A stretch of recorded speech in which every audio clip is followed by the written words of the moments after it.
Tiago 3, capítulo 3, versículos 6 ao 12. Assim diz a palavra do Senhor. Assim também a língua é um fogo, é um mundo de iniquidade, colocada entre os membros do nosso corpo, contamina a pessoa por inteiro, incendeia todo o curso da sua vida, sendo ela mesma incendiada pelo inferno. Toda espécie de animais, aves, répteis e criaturas do mar doma-se, que tem sido domada pela espécie humana. A língua, porém, ninguém consegue domar. É um mal incontrolável, cheio de veneno mortífero. Com a língua bendizemos o Senhor e Pai, e com ela amaldiçoamos os homens, feitos à semelhança de Deus. Da mesma boca procede bênção e maldição. Meus irmãos, não pode ser assim. Acaso podem sair água doce e água amarga da mesma fonte? Meus irmãos, pode uma figueira produzir azeitonas ou uma videira figos? Da mesma forma, uma fonte de água salgada não pode produzir água doce. Amém? Então, na mensagem anterior da carta de Tiago, titulada por Cuidado do que me fala, acerca do poder da língua, aprendemos acerca do poder da língua, de dirigir, quando o pastor Tiago ele usa a figura de linguagem dos freios na boca dos cavalos e do leme que conduz o navio. Isso está nos versículos 3 e 4 do capítulo 3. O poder que devemos exercer sobre a língua, tanto em direcionar como em impor limites. Já no versículo 5 deste capítulo 3, nós vemos de forma implícita a identificação da língua como um fogo. Quando ele diz, no versículo 5 do capítulo 3, vejam como um grande bosque é incendiado por uma simples fagulha. Já foi falado que a língua tem poder. E na mensagem de hoje nós vamos compreender de uma maneira mais ampla, acerca do poder da língua. E a língua tem poder. Primeiro, a gente aprende com Tiago de destruir. A língua tem poder de destruir. Isso nos versículos 6 ao 8, que nós já lemos, quando ele diz: a língua também é um fogo, como um mundo de iniquidade. A língua está posta entre os nossos membros e contamina todo o corpo. Inflama o curso da natureza e é inflamada pelo inferno. Por quê? Toda a natureza, tanto de bestas feras como de aves, como de répteis e animais do mar, foi domada, se a mansa foi domada pela natureza humana. Mas o homem não consegue domar a própria língua. É um mal que não se pode refrear, está cheio de peçonha mortal. Até aqui. Então nós aprendemos nestes versículos. Primeiro, o poder destruidor da língua, tal como o fogo. No versículo 6 ele fala logo no início do versículo 6, a língua é um fogo, que de uma pequena fagulha incendeia um grande bosque. Isto é, apenas uma palavra, uma pequena palavra pode destruir uma vida. Uma simples palavra pode causar uma ferida profunda. Palavras, lembre-se, palavras ferem, mas palavras matam. Matam o ânimo, matam a esperança. E a língua também é como um mundo de iniquidade, diz o pastor Tiago. Há na língua perversidade, maldade, injustiça, indiferença, arrogância. A língua está cheia de maldade e ela expressa os maus pensamentos e maus sentimentos. O pastor Hernandes Dias Lopes, ele disse que a língua é o megafone do pensamento. A língua ela expressa os nossos pensamentos e também os nossos sentimentos. E quando esses pensamentos e sentimentos eles são guiados pelo diabo ou pela nossa natureza, pelo poder da língua, pelo poder destruidor que a língua tem. E toda essa destruição causada por esse pequeno membro, que é a nossa língua, tem origem diabólica. Esse poder destruidor tem origem diabólica, é inflamada pelo inferno, como nos é comunicado no final do versículo 6. O inferno ateia fogo à língua e pode transformar a nossa vida e a de outros numa chama ardente de destruição e desastre. No versículo 7, você pode acompanhar aí na sua Bíblia a referência a tomar toda espécie de animais é uma alusão ao domínio dado originalmente ao homem, ao ser humano, sobre todas as criaturas. O poder de domínio sobre todos os animais, inclusive os animais selvagens. Em contrapartida, o ser humano que tem esse domínio, que foi dado originalmente esse domínio sobre todos os animais, todas as criaturas, em contrapartida, o ser humano não consegue domar a própria língua quando esse membro é controlado pelo inferno. Pois aí está possuída de veneno mortífero, de peçonha mortal, como descrito no final do versículo 8. Então, diante de todo esse poder destrutivo que a língua tem, o que é que a gente faz? O que fazer diante de todo esse poder destrutivo que a língua tem? Se o pastor Tiago, se o escritor desta carta parasse por aqui, encerrasse por aqui, o nosso fim seria lamentável, lastimado. Mas Tiago, ele continua a nos apresentar o poder da língua. E agora, a partir do versículo 9, ele dá uma reviravolta, uma conversão que nós precisamos tomar. Porque a língua também tem poder de deleitar, tem poder de deleite. E a gente vê isso nos versículos 9 ao 12, quando ele diz: com ela bendizemos a Deus e Pai, e com ela amaldiçoamos os homens feitos à semelhança de Deus. De uma mesma boca procedem bênção e maldição. Meus irmãos, não convém que isto se faça assim. Porventura dentro alguma fonte de um mesmo manancial água doce e água amargosa? Meus irmãos, pode também a figueira produzir azeitonas ou a videira figos? Assim tampouco pode uma fonte dar água salgada e doce. E aqui o pastor Tiago, ele traz algumas figuras da fonte e água. Tanto a fonte de água como a árvore, elas são deleitosas, são prazerosas. E apesar do poder destruidor da língua, como nós vimos anteriormente, ela também pode oferecer deleite, prazer, alegria, contentamento, conforto.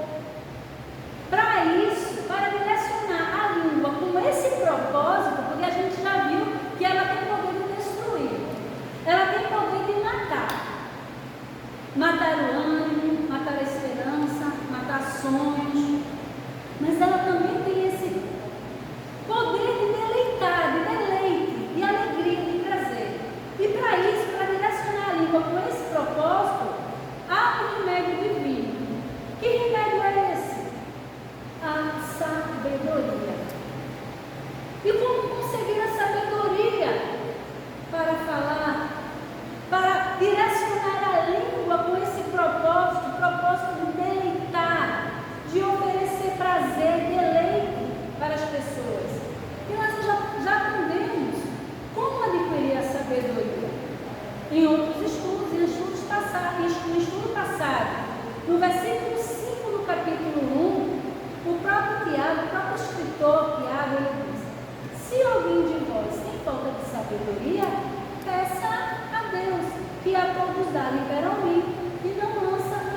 que é o próximo estudo que nós vamos ter, capítulo 3, versículo 17, ele diz: mas a sabedoria do alto, que do alto vem, é, primeiramente, pura, depois pacífica, moderada, tratável, cheia de misericórdia e de bons frutos, sem parcialidade e sem hipocrisia.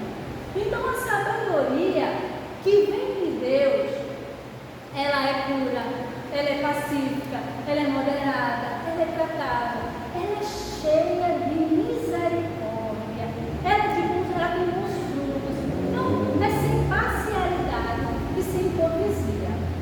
E para termos esse falar sábio, um falar deleitoso, um falar agradável, tal como uma fonte de água, e a árvore, nós precisamos da sabedoria que vem do alto, da sabedoria divina, da sabedoria de Deus, e ter a nossa vida controlada pelo Espírito Santo.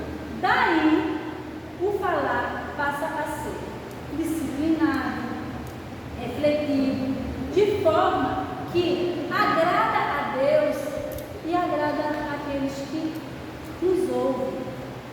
Bem dizer a Deus e Pai, e amaldiçoar os homens, as pessoas feitas, criadas à semelhança de Deus, isso é uma contradição à fé cristã. Aliás, contradição nos nossos dias é o que não falta. É contradição no falar, contradição nos pensamentos, contradição na conduta. Convivemos com contradições. É um contexto de contradições.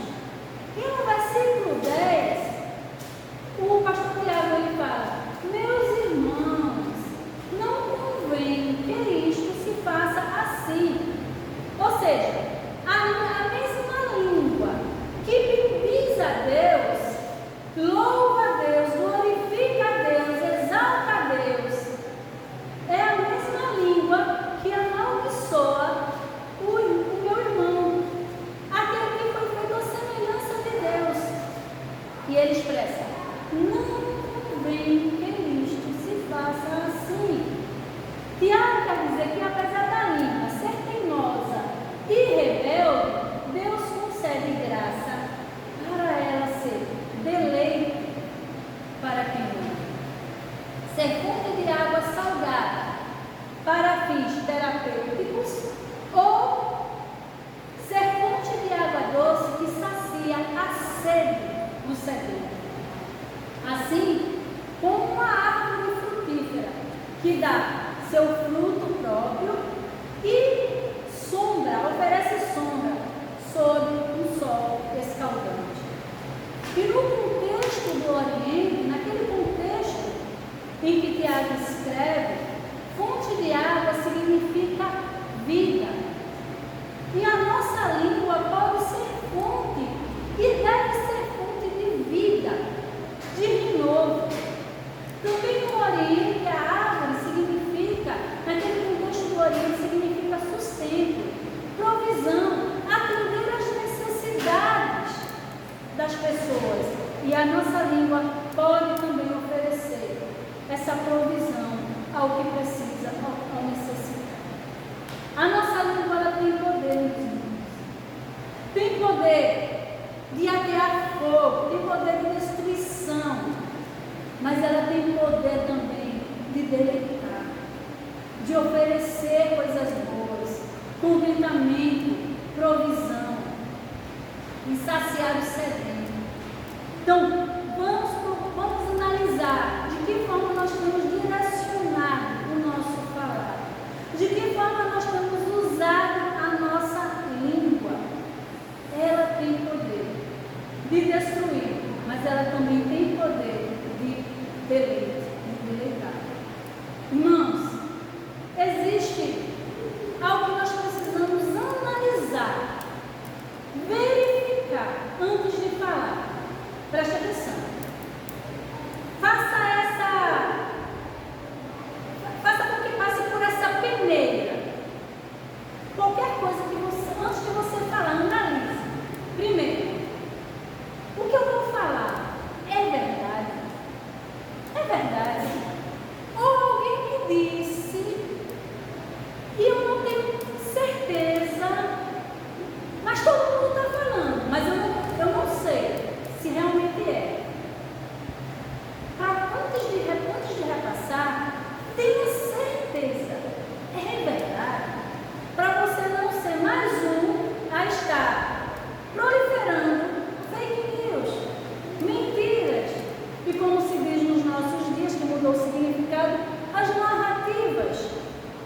tomou significado, a palavra narrativa tomou significado de mentira, né? Então, assim, antes de falar, verifique, é verdade? É verdade? Segundo, edifica, antes de falar, precisa aqui, no nariz, edifica, ou só vai inflamar, contaminar, vai trazer um crescimento para a vida daquela pessoa, aquilo que eu vou falar, vai edificar de alguma forma, vai acrescentar, ou eu só vou contaminar aquela pessoa, não vai trazer nenhuma edificação. Então analise, se edifica, se não edifica, gente, é melhor ficar calado. Outra coisa que a gente deve verificar, é necessário, eu tenho que analisar se aquilo que eu vou falar é necessário, porque, meus irmãos, nem sempre é necessário. Às vezes, é verdade, chegou aos meus ouvidos, eu sei que é verdade, mas aquilo vai difamar alguém, vai manchar a reputação de alguém. Eu preciso falar, tá, mas eu preciso falar. Aquilo vai colocar alguém contra aquela pessoa, né? De quem eu vou falar até aquela verdade. É necessário. Por que não falar com quem cometeu um erro de repente? E orientar ou estar orando, mas é necessário eu ser mais um que vai estar falando. Então, verifique antes de falar. É verdade? Edifica? É necessário? Passe por essa peneira. E antes de falar. E aí a gente fecha com aquilo que está escrito lá na carta aos Efésios, capítulo 4, versículo 29.